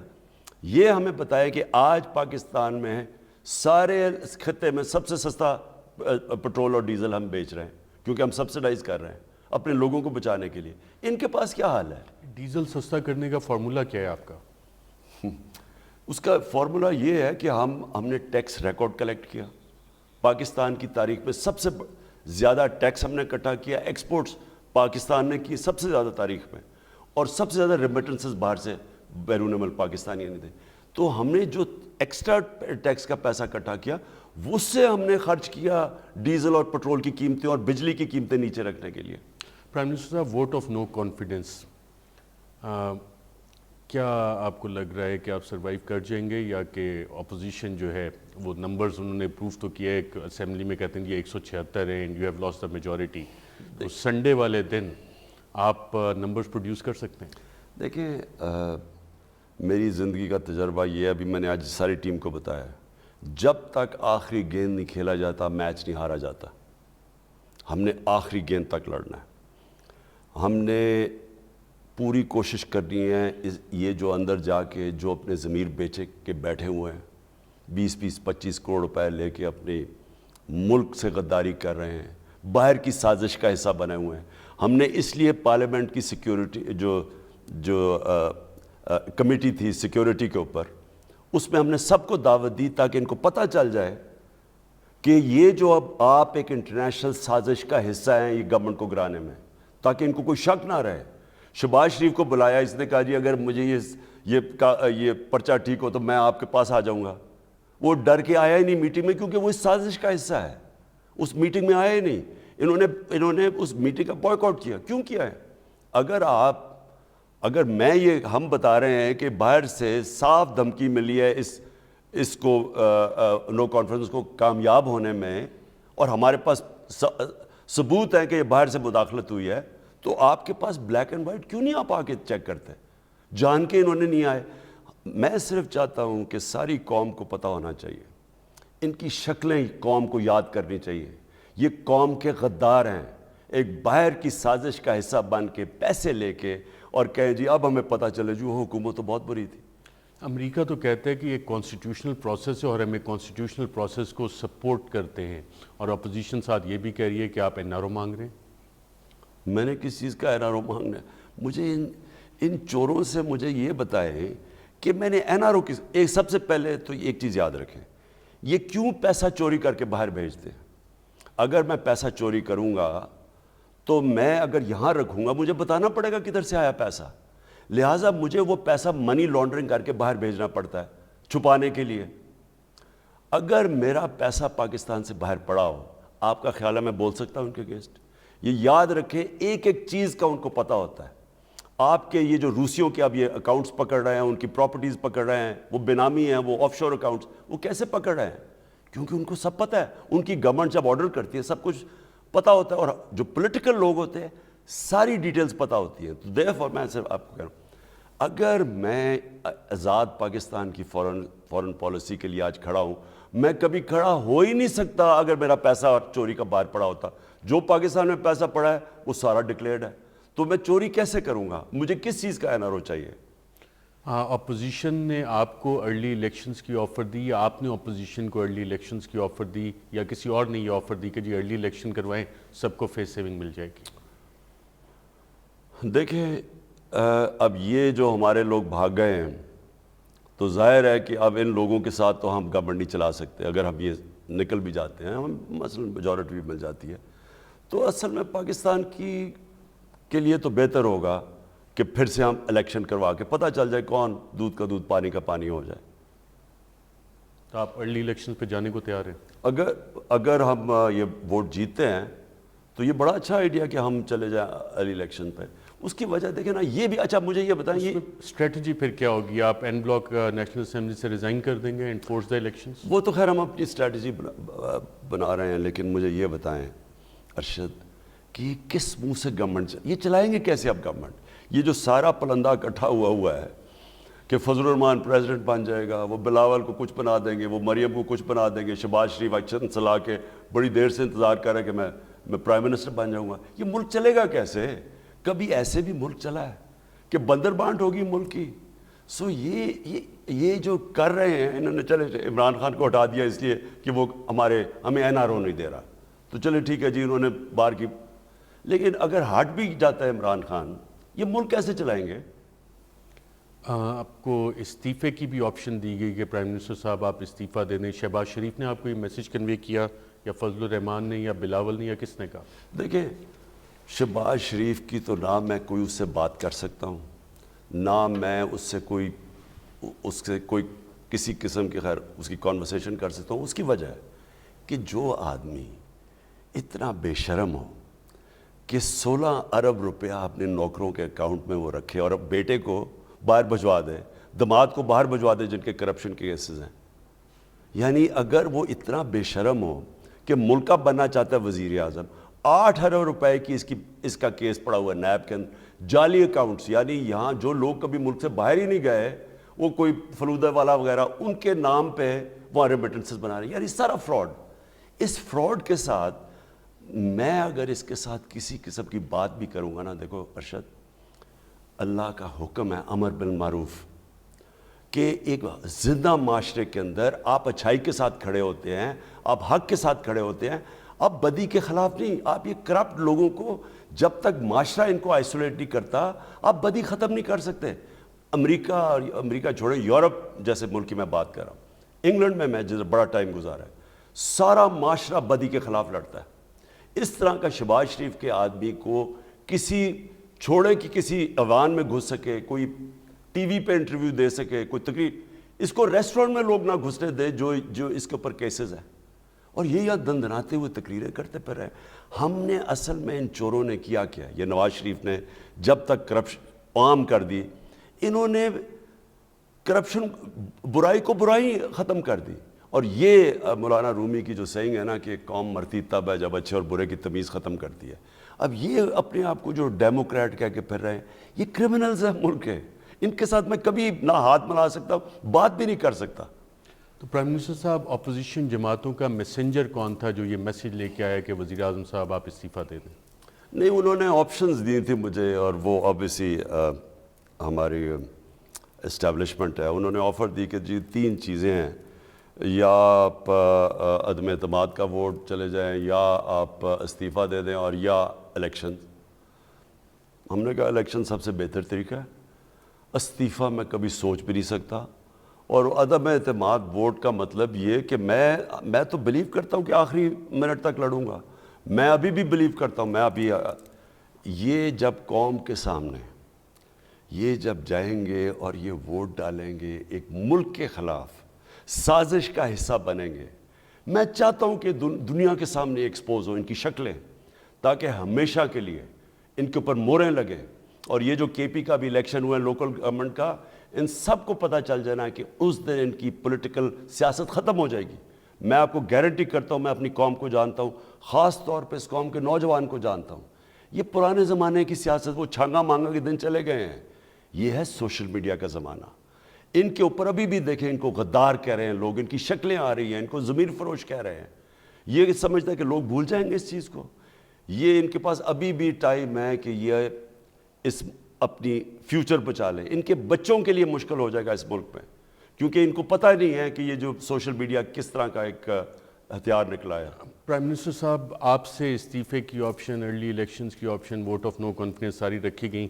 کل نیشنل سیکیورٹی کمیٹی نے انڈورس کیا کہ یہ پاکستان میں رجیم چینج کی کوشش ہے، انٹرنل انٹرفیرنس کی کوشش ہے. اس کے بعد آپ کوئی ایکشن شروع ہوا، یا آپ کوئی لیگل ایکشن کنٹمپلیٹ کر رہے ہیں کہ جناب اس پہ لیگل ایکشن بھی ہونا ہے، یا بس آپ اپوزیشن کی ڈیمانڈز یہ آپ کے سامنے اور باقی سب چیزیں ویسے چلیں گی؟ نہیں، میں نے اپنے وکلا سے آج پوری بیٹھ کے بڑی لمبی ڈسکشن کی ہے، اور ہم بالکل یعنی اس سے زیادہ فورن انٹرفیرنس کیا ہونی ہے کہ آپ کے الیکشن میں کوئی باہر کا ملک مداخلت کر رہا ہے. اس سے زیادہ کیا ظلم ہے. تو ہم پورا اس کو سپریم کورٹ میں جانے کا سوچ رہے ہیں. آپ نے اٹارنی جنرل سے ڈسکس کیا، ڈاکٹر بابر روان سے ڈسکس کیا، اور کون تھا آپ کی لیگل ٹیم میں؟ جی، ہم نے باہر سے بھی، جو یہ تو ہماری لیگل ٹیم ہے، ہم نے باہر سے اوپینین لیا ہے کہ اس کا بہترین طریقہ کہ ہم نے 3-4 اور وکلا کو پورا کنسلٹ کیا آج. تو پرائم منسٹر صاحب، اپوزیشن کے میسیجز اور اپوزیشن کی ڈیمانڈ تو آپ کے سامنے رکھی گئی ہیں. As a sitting prime minister of Pakistan, national security committee کا فورم اسے انڈورس کر رہا ہے. اس پہ کوئی ایکشن کی بات نہیں ہوئی اسٹیبلشمنٹ کی طرف سے کہ جو کہ انڈورس کر رہی ہے این ایس سی؟ اسٹیبلشمنٹ صرف اپوزیشن کے میسیجز لا کے دینے کے لیے ہے، کیا ہو کیا رہی ہے؟ دیکھیے، اصل میں یہ ہے تو نیشنل سیکیورٹی ایشو. اگر کوئی بھی باہر سے ملک آپ کے اندر رجیم چینج کرنے کی کوشش کر رہا ہے، اس سے بڑا نیشنل سیکیورٹی کو کیا تھریٹ ہے؟ تو وہ تو نیشنل اس کا ایشو ہے، اور انہوں نے سارا دیکھا، سیٹسفائی کیا، کیونکہ ہم نے بڑے تفصیل پہ بتایا ایکچولی کہ کس طرح کی تھریٹ آئی ہے، کوٹس دی ہیں کہ کیا کیا انہوں نے. یعنی میں وہ سب کے سامنے کہہ نہیں سکتا، لیکن اگر آپ وہ اس کی لینگویج پڑھ لیں، مجھے حیرت یہ ہے کہ کس کی جرت ہے کسی بھی ایک سوورن ملک کے خلاف اس طرح کی زبان استعمال کرے جو اس کے اندر زبان استعمال ہوئی ہے. اور اس ڈاکومنٹ میں متعدد بار ووٹ آف نو کانفیڈنس اور آپ کا نام کا ذکر ہے، متعدد بار. نہیں، اس میں ہے گورنمنٹ کا بھی نہیں کہ گورنمنٹ چینج کر دو، عمران خان کو چینج کرو. یعنی یہ حیرت یہ ہے کہ وہ تو صرف ہے ہی اسپیسیفک کہ جی روس صرف عمران خان کی وجہ سے گیا ہے، حالانکہ وہ ایمبیسڈر بتاتا گیا کہ یہ پورا ایک اداروں کا، فورن آفس کی ڈسکشن، فورن سیکٹریز کی، آرمی چیف، اور انہوں نے پورا سب کی ڈسکشن کے بعد روس کا دورہ تھا. لیکن وہ وہاں کہتے ہیں کہ نہیں جی، یہ تو صرف عمران خان کا اکیلے کا فیصلہ تھا. پرائم منسٹر صاحب، کہا جاتا ہے کہ ایک اپوائنٹمنٹ ہونی تھی اکتوبر میں، اور وہاں پہ جو سول ملٹری تعلقات بہت اچھے جا رہے تھے، 1 پیج کا کہا جا رہا تھا، وہاں پہ آ کے وہ کاغذ پھٹ گیا. کیا یہ بات درست ہے؟ دیکھیں، ہماری میرے خیال میں کسی بھی گورنمنٹ کی اس طرح ملٹری کی اور گورنمنٹ کی اس طرح کی کوآپریشن نہیں ہوئی. اور وہ اس لیے تھی کہ میرا کوئی ذاتی انٹرسٹ تو ہے ہی نہیں. میں نے مجھے کوئی پیسے بار بنا رہا تھا جب مجھے خطرہ ہو فوج سے. کیونکہ ہوتا کیا نواز شریف کو کیوں بار بار فوج کے ساتھ مسئلہ آیا, یا آصف زرداری نے کیوں حسین حقانی کے ذریعے امریکنوں کو کہا جی مجھے اپنی فوج سے بچا لو, یا نواز شریف نے کیوں مودی کو میسج بجائی کہ جی میں فوج سے چھپ کے ملنا چاہتا ہوں آپ سے, یا ڈان لیکس کیا تھی, یہ سارے اپنی فوج سے ڈرے ہوئے نا. مجھے کیا ڈر تھا؟ ہمارے ساری جو فورن پالیسی, ہم ہمیشہ سیکیورٹی کے ایشوز میں سب پہ ایک ہی پیج پہ تھے, ہم کسی چیز میں ہمارا کوئی ڈفرینس نہیں تھا, کیونکہ وہ بھی نیشنل انٹرسٹ کی بات کرتے ہیں, ہم بھی کرتے ہیں. میرا تو جینا مرنا پاکستان میں, میری کون سی کوئی باہر پیسے پڑے ہیں پراپرٹیز, میں تو پاکستان کے ساتھ اوپر یا نیچے جاؤں گا. ان کی ساری پراپرٹیز باہر پڑی ہیں, پیسے ہیں, جائیداد ہے, اربوں ڈالر, لہٰذا ان کا ہمیشہ ایک کلیش آتا تھا. فوج کو پہلے پتہ چل جاتا تھا ان کی کرپشن کا, کیونکہ ISI کو سارا اور IMI کو پتہ چل جاتا تھا جب پیسے بناتے تھے, تو ڈر ان کو فوج کا تھا. مجھے تو کوئی پرابلم نہیں تھا, ہمارے لیے تو بڑا ایزی تھا. آپ یقین کریں کہ یہ کبھی میرے ذہن میں بھی نہیں آیا کہ کون پروموشن ہوگی, کس کی ہوگی, کیونکہ وہ تو نومبر میں ہے. میں تو ساری سردیوں کو آپ کو بتا رہا ہوں کہ میں کیبنٹ کو جولائی سے کہہ رہا ہوں کہ سردیوں میں ہمارا سب سے مشکل پیریڈ ہے. میں تو اس سے آگے سوچ نہیں رہا تھا, تو میرا یہ کوئی کلیش نہیں تھا. تو ایک امپریشن کریٹ کیا گیا کہ آپ کوئی فیوریٹ چاہتے تھے, آپ چاہتے تھے کہ آپ کی کیونکہ پسند ہے تو کوئی مخصوص شخصیت, نام لیتا ہوں general Faiz should continue as DG ISI, ابھی انہیں چینج نہیں ہونا چاہیے. نہیں, میری پسند نہیں بات, میں جنرل فیض کے ساتھ 3 سال کام کیا. میں یہ کہہ رہا تھا کہ سردیوں کا ٹائم ہمارے ملک کے لیے سب سے مشکل ہے, اور دیکھ لیں کہ یہ جو ڈی اسٹیبلائزیشن آئی ہے 1 مہینے میں, آپ دیکھیں ہمارا روپیہ افیکٹ ہو رہا ہے, ہماری اکانومی افیکٹ ہو رہی ہے, سب ہونا ہی تھا, کیونکہ ایک دم ایک ملک کی اکانومی کو سرٹنٹی چاہیے. جب ایک ڈی اسٹیبلائزیشن آتی ہے تو آپ کی ڈائریکٹ افیکٹ ہوتی ہے اکانومی. ہم ماشاءاللہ اوپر جا رہے تھے, تو میں ان کو کہہ رہا تھا کہ ہمیں سردیوں تک اسی کو رکھنا چاہیے. مجھے تو ڈر افغانستان کا اور بھی زیادہ تھا, کیونکہ افغانستان میں اگر سول وار ہو جاتی تو ہمیں اس کا فال آؤٹ تو پاکستان آنا تھا. تو میں اس لیے کہہ رہا تھا کہ پاکستان کے لیے جو ہمارا سیکیورٹی کا ایکسپیرینسڈ آدمی ہے اس کو ہیڈ کرنا چاہیے, مشکل وقت ہے. ان کا اپنا ویو تھا کہ ہماری فوج کے اندر ایک اپنی ہمارا سسٹم ہے جو بھی ہے, لیکن میرے ذہن میں تو نہیں تھا نا. مجھے کیا پتا, میں تو اپنے ملک کا, میرا ایز اے چیف ایگزیکٹو ملک کا سوچ رہا تھا, لیکن اس میں ہماری کوئی صرف وہ اور پرسپیکٹو سے سوچ رہے تھے, میں اور دیکھ رہا تھا. لیکن میرے کبھی یہ نہیں تھا, کبھی میں نے یہ نہیں سوچا کہ جی کس کو میں آرمی چیف, میرے ذہن میں بھی کبھی نہیں آیا آرمی چیف کا. پرائم منسٹر صاحب, کچھ میڈیا چینلز پہ کچھ اینکرز نے یہ کہا کہ جی ڈرائنگ روم ڈسکشنز ہو رہی ہیں, سورس ان کی ڈرائنگ روم ڈسکشنز تھیں کہ جی آپ جنرل باجوہ کو as chief of the army صاحب ڈی نوٹیفائی کرنے کا ارادہ رکھتے ہیں, کیا یہ بات درست ہے؟ یہ بڑی زبردست نون لیگ کی ڈس انفارمیشن کیمپین چلی ہے, سارا وقت ان کی ڈس انفارمیشن کیمپین ہے, اور اس میں سے یہ حصہ تھا کہ جی ایک دم عمران کو, میں ان کو دیکھیں, میں پھر سے ایک چیز ریپیٹ کرتا ہوں ارشد, پاکستان کو ایک مضبوط فوج کی بہت ضرورت ہے. میں دنیا کی پولیٹکس سمجھتا ہوں, مجھے فخر ہے کہ سب سے بہترین پاکستان کی فورن پالیسی میرے 3.5 سال میں ہے. اس کی آپ نے اوورسیز پاکستانی سے پوچھیں, وہ ساری گواہی دیں گے کہ جو ہرے پاسپورٹ کی عزت ان 3.5 سال میں پہلے نہیں تھی. لیکن میں یہ سمجھتا ہوں کہ پاکستانی فوج کو مضبوط رہنا چاہیے, ہمیں ہمارے ملک کو ضرورت ہے ایک مضبوط فوج کی.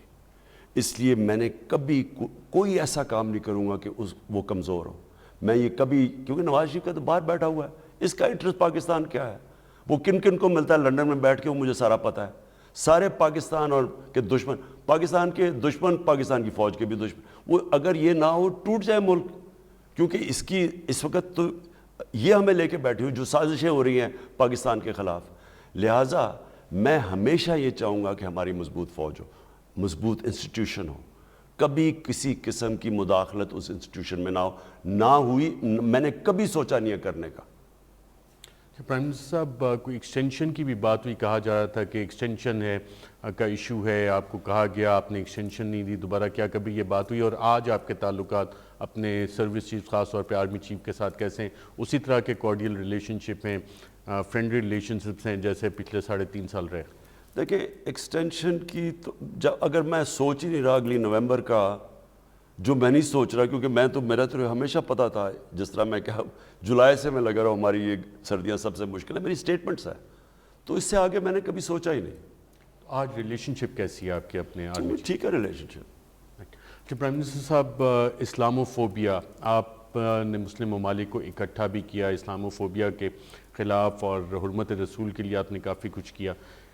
کیا آپ کے ٹارگٹ کرنے کی، رجیم چینج کی بات اس لیے بھی آئی کہ جب بھی کسی لیڈر نے مسلمانوں کو اکٹھا کرنے کی کوشش کی ہے تو اس کو اقتدار سے ہٹا دیا گیا ہے؟ کیا یہ بھی ایک وجہ ہے آپ کے خیال میں؟ دیکھیں دو چیزیں، اسلاموفوبیا کی میں علیحدہ بات کر دوں. اسلاموفوبیا دیکھیں میں کیونکہ باہر جانتا ہوں، اوورسیز پاکستانیز کو جانتا ہوں، 9/11 کے بعد ہمارے جو مسلمانوں کے اوپر عذاب آیا نا، کہ ایک تو دہشت گردی کو جوڑ دیا اسلام کے ساتھ، اسلامک ٹیررزم. اس کا مطلب یہ کہ جو بھی مسلمان ہیں اس کو، لوگوں کو کیا پتا کہ اسلام کیا ہے، جو باہر مغربی لوگ. تو نیوزی لینڈ میں ایک آدمی نے مسجد میں گھس کے 50 مسلمانوں کو قتل کر دیا کیونکہ وہ سب کچھ دہشت گرد سمجھتا تھا. تو ایک یہ ظلم ہوا، کسی مسلمان ہیڈ نے، OIC نے کبھی اس کے خلاف بات نہیں کی. دوسرا، ہماری نبی صلی اللہ علیہ وسلم کی شان میں گستاخی کرتے تھے. یہ سلمان رشدی نے جب اپنی کتاب لکھی تھی تب سے یہ ہے. کبھی میں نے مسلمان ہیڈز آف اسٹیٹ کو یہ نہیں بتاتے، ان کو سمجھایا نہیں کہ وہ ہمارے دلوں میں کیوں بستے ہیں، وہ کیوں ہمیں تکلیف ہوتی ہے جب ان کی شان میں گستاخی کی جاتی ہے. کبھی کسی نے نہیں بتایا. تو میں جب بنا پرائم منسٹر، میں نے تب سے کوشش کی، OIC میں، یونائٹڈ نیشنز میں، ہر جگہ میں نے کوشش کی لوگوں کو، ان کو اور وہ اللہ کا شکر ہے کہ وہ سمجھ گئے.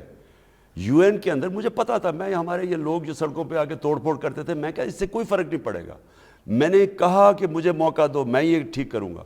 اور اللہ کا میں شکر ادا کرتا ہوں بہت کہ اس نے مجھے، میرے جیسے گناہ گار آدمی کو اس نے چوز کر لیا اس ریزولوشن کے اینٹی اسلاموفوبک، جو کہ کسی کو نہیں یہ اس نے اس سے پہلے یہ دیا اعزاز. پرائم منسٹر صاحب، اکنامک پرفارمنس کی اگر بات کریں تو 2008 سے 2018 تک کیا اتنی ریکارڈ ٹیکس کلیکشن ہوئی، فارن ریمیٹنسز اتنی آئیں، ایکسپورٹس اتنی زیادہ ہوئیں اور جابز اتنی زیادہ کریٹ ہوئیں جتنی آپ کے 3.5 سال میں اور پچھلے 10 سال کا جب آپ کمپیریزن کرتے ہیں؟ اور آپ کی ٹیم جو ہے کیا اسے صحیح طرح پروجیکٹ کر سکی؟ دیکھیں جو 2008 سے 2018 میں پاکستان کو ہوا ہے، کسی انڈیپینڈنٹ آپ ماہرین کو بٹھا دیں، جو ہمارے ملک کی تباہی کی ہے انہوں نے، جو ایک انڈیکیٹر لے لیں، ایک ادارہ لے لیں، مجھے ایک چیز بتائے انہوں نے ٹھیک کی ہو. فضل الرحمان تو کہتے ہیں کہ ہم اداروں میں، فوج میں اصلاحات لائیں گے. تو یہ کون سا ایجنڈے کے تحت اصلاحات ہوں گی؟ وہ اصلاحات کے فوج کو پنجاب پولیس بنانا ہے اور کیا، کیونکہ فوج سے ان کو ڈر ہوتا ہے. باقی تو ادارے کنٹرول کر لیتے ہیں، نیب بھی اپنے نیچے، وہ بھی.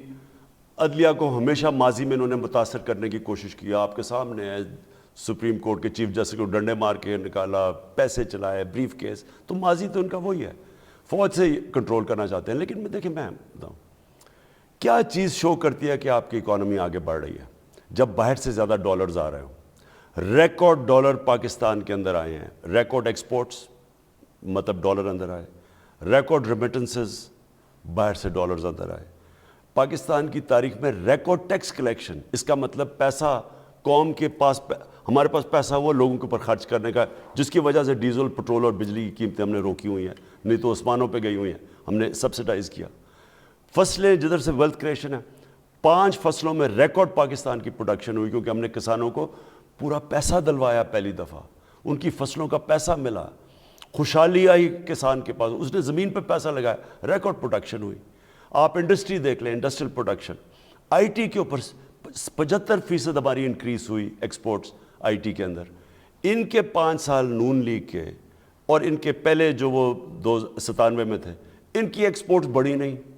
جب آپ کی ایکسپورٹس بڑھتی نہیں ہے، ملک تو آگے، یعنی ملک کی دولت میں تو اضافہ ہو ہی نہیں سکتا. آپ آگے، جو ملک آگے بڑھتا ہے وہ چیزیں ایکسپورٹس کر کے بڑھتا ہے. ان کے 5 سال میں ایکسپورٹس ہی نہیں بڑھی. میڈیا کے اوپر پیسہ خرچ کر کے اپنی تعریفیں کرواتے ہیں. کوئی اکنامک انڈیکیٹر بتا دیں جو ہم نے ان سے بہتر نہیں کیا، ایک بتا دیں. اچھا پرائم منسٹر صاحب، کیا وزیر اعظم پاکستان عمران خان کی کرسی کمزور ہے یا مضبوط ہے؟ اور عمران خان بطور لیڈر مضبوط ہے یا وزیر اعظم پاکستان عمران خان مضبوط ہے؟ دیکھیں ارشد، کرسی تو ہوتی ہے اللہ کے ہاتھ میں، دینے والا وہ ہے. عزت دینے والا وہ ہے, اقتدار دینے والا وہ ہے, وہی لینے والا ہے, تو مجھے تو کوئی فکر ہی نہیں ہے. میں پھر سے کہوں, میں اپنے گھر میں رہتا ہوں. مجھے نیلسن منڈیلا کو جب میں ملا آج سے پتہ نہیں 24 سال پہلے, تو 23 سال پہلے, تو بڑا خوبصورت ہے وہاں ان کا پریٹوریا کے اندر ان کا جو پریزیڈنٹ ہاؤس ہے, بہت خوبصورت ہے. تو اس نے ہمیں وہاں انٹرٹین کیا, اور مجھے اس نے کہا, میں نے تعریف کر رہا تھا, میں نے کہا بہت ہی خوبصورت ہے.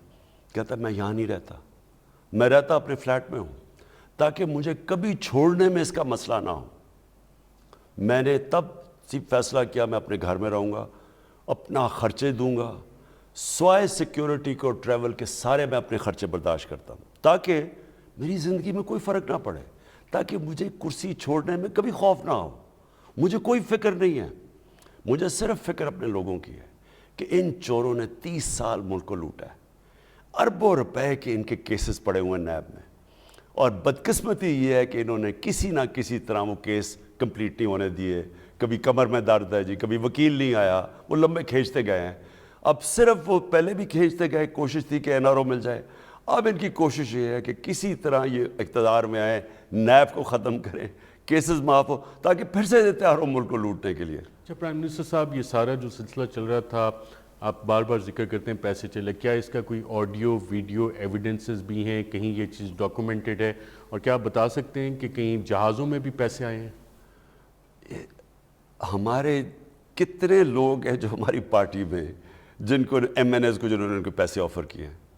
لیکن مجھے یہ بتائیں ارشد کہ سینٹ کا الیکشن ہوا, ہم نے پوری کوشش کی بتانے کے لیے کہ اس کو اوپن کرو بیلٹ, کیونکہ سینٹ میں پیسہ چلتا ہے.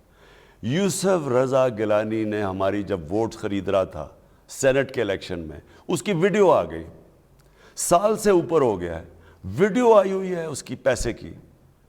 کوئی کسی مہذب معاشرے میں یہ آ جاتا تو تہلکہ مچ جاتا, کچھ بھی نہیں ہوا. 1 سال ہو گیا ہے, تو کسی کو ڈر ہی نہیں ہے پیسے چلانے میں. میریٹ میں کھل کے وہ لوگوں کو رکھا ہوا ہے, ضمیر فروشوں کو, اس سے پہلے سندھ ہاؤس میں رکھا ہوا ہے, کھلے عام سب کو پتہ ہے ریٹ کیا ہے. یعنی یہ اتنا اس ملک کے لیے بدقسمتی ہے ہماری کہ وہ ملک جو اسلام کے نام پہ بنا تھا, جس میں اللہ کا حکم ہے امر بالمعروف, اس ملک کے اندر اس کے جو سب سے ٹاپ نمائندے ہیں, لیڈرز, وہ عام نلام ہو رہے ہیں بکروں کی طرح. پرائم منسٹر صاحب, جو اپوزیشن کی جماعتیں ہیں, جتنی وہ چیزیں آپ کے ساتھ لے کے آئی ہیں, پیر والے دن بطور وزیر اعظم آپ قوم کو اعتماد میں لیں گے کہ کیا کچھ ہوا؟ دیکھیں, پہلے تو سنڈے کا دن دیکھیں گے ہم, کیونکہ سنڈے کے دن میں چاہتا ہوں کہ ساری قوم دیکھے کہ یہ جو بیرون ملک, اب واضح ہے کہ سازش باہر سے ہے, یہ تو اب نیشنل سیکیورٹی کونسل میں بھی, ان کی کمیٹی میں بھی آ گیا, پارلیمنٹ کی, سب کو پتہ ہے. ڈیمارش بھی دے دیا امریکن ایمبیسی کو کہ یہ آپ نے کیا کیا انٹرفیئر, تو سب کو قوم کو پتہ چل گیا. میں ساری قوم کے سامنے دیکھنا چاہتا ہوں کہ یہ کون بے شرم لوگ ہیں جو اپنی ضمیر کا سودا کریں گے, اپنی قوم کو بیچیں گے. یہ سارے میر جعفر اور میر صادقوں کی میں قوم کو شکلیں دکھانا چاہتا ہوں. جس طرح مجھے کہ جی ریزائن کر دو, میں دیکھنا چاہتا ہوں کہ یہ, میں کبھی بھی سوچ نہیں سکتا ریزائن کا, میں دیکھنا چاہتا ہوں ووٹنگ ڈے پہ یہ لوگ جا کے جب اپنے ضمیر بیچیں گے, تاکہ ہمیشہ کے لیے ان کے اوپر مور لگے. ووٹنگ ڈے کے لیے آپ نے اپنی اسٹریٹجی بطور حکومت, بطور حکمران جماعت فائنل کر لی ہے؟ دیکھیں, کیپٹن ہمیشہ اپنی پلاننگ پوری کرتا ہے. پرائم منسٹر صاحب, احتساب آپ کی جماعت آئی بھی اسی لیے. 3.5 سال جب آپ احتساب دیکھتے ہیں, well documented cases, banking trails, تمام چیزیں موجود ہونے کے باوجود احتساب کے کیسز کنکلوژن پہ کیوں نہیں جا سکتے؟ مجھے اگر کوئی پوچھے نا کہ سب سے زیادہ جو تکلیف دہ چیز ہے کہ میں 22 سال سے لگا ہوا تھا احتساب کا, میں تو آیا اس لیے کہ ان کے چوروں کے پیچھے تھا, تو جو احتساب کے عمل کو جان کے ڈسرپٹ کیا گیا, یہ اس ملک کی سب سے بڑی بدقسمتی ہے. یہ سارے چوروں کے اوپر کیسز بنے ہوئے ہیں, بڑے بڑے کیسز بنے ہوئے ہیں, واضح کیسز بنے ہوئے ہیں. یہ ایسے کیسز ہیں کہ یہ نکل ہی نہیں سکتے, لیکن بچایا گیا. کیسے بچایا گیا؟ سازش کے تحت بچایا گیا, ڈیلز کے تحت بچایا گیا. ان کو کسی کو بھی نہیں آج باہر ہونے چاہیے تھا. ان کے اوپر ایسے کیسز ہیں کہ ان سب کو آج جیلوں میں ہونا چاہیے تھا اور ان کا پیسہ نکالنا چاہیے تھا. احتساب کے عمل کو ڈسٹرب کیسے کیا گیا؟ ڈیلیں کس نے کی؟ یہ وہی ڈیلیں جو ماضی میں جنرل مشرف دور میں ہوئی، اور جب یہ ڈیلیں ہوتی ہیں تو اس میں آبویسلی کمیشن وغیرہ بھی کوئی نہ کوئی ہوتا ہے. دیکھیں میں اس میں ڈیٹیل میں نہیں جاؤں گا، لیکن میں یہ کہوں گا کہ یہ ملک سے بہت بڑی غداری ہوئی ہے کہ ان کے سب، مجھے پتہ ہے کون سے کیسز تھے، جان کے ان کے اوپر بیٹھے گئے، ڈیلے کی گئی، جان کے ٹائم لیا گیا، کھینچے گئے کیسز، یہ سارا مجھے پتہ کیا ہوا ہے، اور یہ ہم بے بس بیٹھے ہوئے تھے. اور اس لیے میں ایک طرح میں چاہوں گا کہ الیکشنز ہوں اور میں عوام کے پاس جاؤں گا اور میں کہوں گا کہ اب مجھے بھاری اکثریت دو. اگر آپ چاہتے ہیں کہ ایک آدمی اس ملک کو ٹھیک کرے، جب تک اس کو بھاری اکثریت نہیں ملتی اس سسٹم کے اندر، کبھی ادھر آپ کو کمپرومائز کرنا پڑتا ہے، کبھی ادھر کرتا ہے، کبھی ادھر سے بلیک میل، کبھی ادھر سے، وہ اتنا مشکل ہم نے ملک چلایا 3.5 سال. تو اس لیے اگر انشاءاللہ یہ اگر الیکشن کی طرف جب بھی جائے گا تو ایک اکثریت کے ساتھ میں آؤں تاکہ یہ جو سارا گند صاف کروں. پرائم منسٹر صاحب، اپوزیشن کی جماعتیں کہہ رہی ہیں کہ آپ کے خلاف اور آپ کی ٹیم کے خلاف مقدمے بنائیں گے، کیا آپ اس کے لیے تیار ہیں؟ انہوں نے کب نہیں کیا. میرے اوپر انہوں نے وہ جمائمہ تھی اس کے اوپر انہوں نے ٹائلز کا مقدمہ بنایا، وہ سارا 2 سال لٹکایا چھوڑا. اتنا یعنی جس طرح کہ بھینس چوری کا نہیں ہوتا اس طرح کا مقدمہ بنا دیا اس کے اوپر، جس کا لینا دینا پولیٹکس میں تھا. انہوں نے مجھے جو میرے اوپر سپریم کورٹ میں کیا 8 مہینے، جو میں نے ثبوت دیے، جو میرا لنڈن فلیٹ تھا، ایک ثبوت دیا 8 مہینے. تو مجھے ابھی بھی پتہ ہے کہ انہوں نے مقدمے بنانے ہیں. انہوں نے میرے اینٹی ٹیررزم پتہ نہیں کتنے مقدمے بنائے تھے ٹیررزم کورٹس کے اندر. میں پورا تیار ہوں ان کے لیے.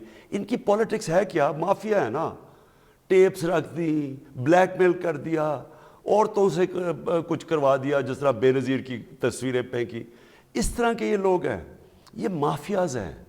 یا لالچ دے دی، خرید لیا کسی کو، یا کسی کو دھمکا دیا، یا یہ بلیک میل کی. میں ان کے تو کب سے بھگت رہا ہوں ان کے یہ جو جس طرح کی انہوں نے بلیک میل اور یہ جو کیریکٹر اسیسینیشن کرتے ہیں پھر سے کریں گے. لیکن میرا یہ بھی ہے کہ آپ یہ دیکھیں گے کہ یہ اب ان کا کس سطح پہ ان کا مقابلہ کیا جائے گا. پہلے تو سنڈے یہ گزارے نا، سنڈے کو بھی کپتان کے پلان ہیں، اس کے بعد دیکھیں جو اس کے پلان ہیں.